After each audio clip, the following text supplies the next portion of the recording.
Hello everyone, कैसे हैं आप लोग। उम्मीद करती हूँ सब लोग ठीक होंगे। तो आज हम एक बहुत ही ज़रूरी टॉपिक पे बात करने वाले हैं, स्पेशली बेलों वाली सब्जियों के बारे में। कि देखिए, बहुत ही ज़्यादा यूट्यूब पे मैंने देखा है, काफ़ी जगह देखा कि 3G 4G कटिंग बहुत ट्रेंडिंग में रहती है। 2G 3G 4G जैसे 4 पत्ते हो जाते हैं तो आप कटिंग कर दो, 3 हो गए तो कटिंग कर दो। जैसे 3 जो निकल जाते हैं ना, ब्रांचेज पत्ते आ जाते हैं, उसके ट्रू लीव्स आ जाते हैं, तो उसके बाद कटिंग कर दो तो आपको बहुत भरपूर लौकियाँ मिलेंगी, बहुत ज़्यादा आपको तुरई मिलेगी या कद्दू मिलेगा, जो भी है।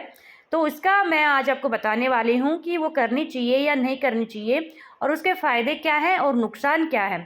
तो वीडियो में एंड तक ज़रूर बने रहना, और साथ में मैं आपको बताऊँगी कि क्या चीज़ हम ऐसी यूज करें जिससे हमारी जो लौकी की बेलें हैं वो हेल्दी चलती रहें। तो जैसे सबसे पहले तो आप देखिए, जो पत्ते ज़मीन में टच हो रहे हैं उनकी कटिंग कर दें, क्योंकि ज़मीन में टच होते हैं वहीं से ही फंगस लगती है, वहीं से ज़्यादातर बीमारियां आती हैं। नीचे नीचे की ज़मीन में टच नहीं होने दें। ये स्पेशली मैंने एक्सपीरियंस किया है। मैं नीचे जो भी पौधे होते हैं, किसी भी पौधे जैसे पत्ते होते हैं किसी भी पौधे के, वो मैं कट कर देती हूँ, ज़मीन में टच नहीं होने देती हूँ।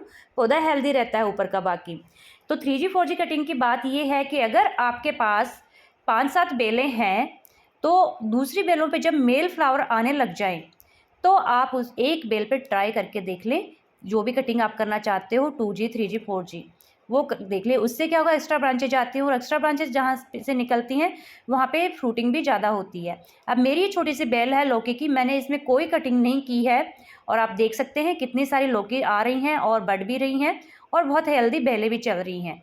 मैं अभी पर्सनली कोई कटिंग नहीं कर रही हूँ। पहले करती थी, स्टार्टिंग में मैंने जब गार्डनिंग स्टार्ट की थी तब करती थी, लेकिन मैंने एक्सपीरियंस किया कि जब बेल की कटिंग कर देते हैं हम तो थोड़ा ब्रेक लग जाता है उसकी ग्रोथ के ऊपर, और फिर फीमेल फ्लावर आते हैं, मेल फ्लावर नहीं आते हैं। तो अगर आपके पास अगर दूसरी बेल है जिस पे मेल फ्लावर आ रहे हैं, उस पर फीमेल फ्लावर नहीं है, या एक्स्ट्रा में है आपके पास, तो आप एक बेल पे ट्राई करके देख सकते हैं, क्योंकि उससे फिर पॉलिनेशन होने में प्रॉब्लम नहीं होगी। अगर आपके पास 1 या 2 बेल हैं और मेल फ्लावर है ही नहीं, तो आप ये कटिंग ना करें। और ग्रोथ रुकती है वो अलग बात। नेचुरली देखिए, ऐसा है, पौधा अपनी एज के हिसाब से, अपने टाइम के हिसाब से फ्रूटिंग करेगा तो वो स्ट्रॉन्ग होकर फ्रूटिंग करेगा, और उससे पहले हम उसको काट देंगे तो उसकी ग्रोथ पे थोड़ा ब्रेक लगेगा, फिर साइड ब्रांचेज आएंगी, उसमें से फीमेल फ्लावर्स ज़्यादा आएंगे। तो ये चीज़ आप ध्यान में रखें। और देखिए, जो बेलें हैं इन पे मैंने कोई भी किसी भी बेल पे मैंने कटिंग नहीं की है, और जैसा कि आप देख पा रहे हो, लौकी भी आ रही है, तुरई भी आ रही है, और बहुत अच्छी आ रही है। तो ये चीज़ ज़रूर ध्यान में रखें। आपके पास एक्स्ट्रा प्लांट हो तो आप ये कटिंग कर सकते हैं।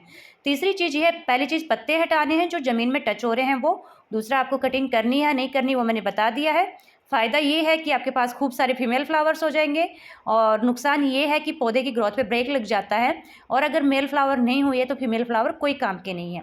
इस ककड़ी की बेल पे भी मैंने कोई कटिंग नहीं की, और इस पर भरपूर फ्लावरिंग है। और जैसा कि आप अगर मेरी वीडियोस देखते होंगे तो आपको पता होगा कि मैं रोज़ हार्वेस्टिंग ले रही हूँ ककड़ी की। 3-4-5 ककड़ियाँ रोज़ मुझे मिल रही हैं, और बहुत हेल्दी प्लांट चल रहे हैं।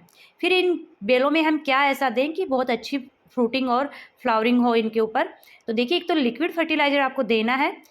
अगर आप सरसों की खली का लिक्विड फर्टिलाइज़र दे रहे हो तो वो उसमें 20 लीटर पानी में 1 लीटर पानी डालकर सरसों की खली का डाइल्यूट करके दें, और महीने में 1 बार, ज़्यादा नहीं देना, महीने में 1 बार देना है। और क्योंकि उससे गर्म तासीर होती है, पौधे जल जाते हैं। और आप दे सकते हो कंडे का जो उपला होता है उसका पानी, उसका वीडियो मैंने डाल रखा है चैनल पे ऑलरेडी, तो आप जाके चेकआउट कर सकते हैं। और अगर आपके पास वर्मी कंपोस्ट है या किचन वेस्ट कंपोस्ट है या गोबर का खाद है, तो आप उसको भी पानी में भिगोकर दे सकते हैं। कि जो छोटे पौधे होते हैं उनको जो लिक्विड होता है वो जल्दी इंटेक कर लेते हैं, ग्रहण कर लेते हैं, जो बड़े पौधे होते हैं वो भी। तो जो हम सूखा खाद डालते हैं उसके कंपेरिजन में उनको क्विक मतलब मिल जाता है, जो फूड होता है ना वो रेडीमेड मिल जाता है, तो वो आराम से उसको ले लेते हैं मिट्टी में जो हम डालते हैं वो। और शाम के टाइम डाला ही है, क्योंकि दिन में अगर आप डालोगे तो वो पानी उड़ जाएगा, सूख जाएगा, वो पौधे पे अच्छा असर नहीं दिखेगा। खीरे की बेल में भी मैंने कोई कटिंग नहीं की है, मैं किसी भी बेल में कटिंग नहीं कर रही हूँ। स्टार्टिंग में की थी, बट अब मैं कोई भी नहीं कटिंग कर रही हूँ, क्योंकि मैंने देखा कि नेचुरली जो रहता है वो ज़्यादा अच्छे रिजल्ट है। ये मैंने एक्सपीरियंस किया है।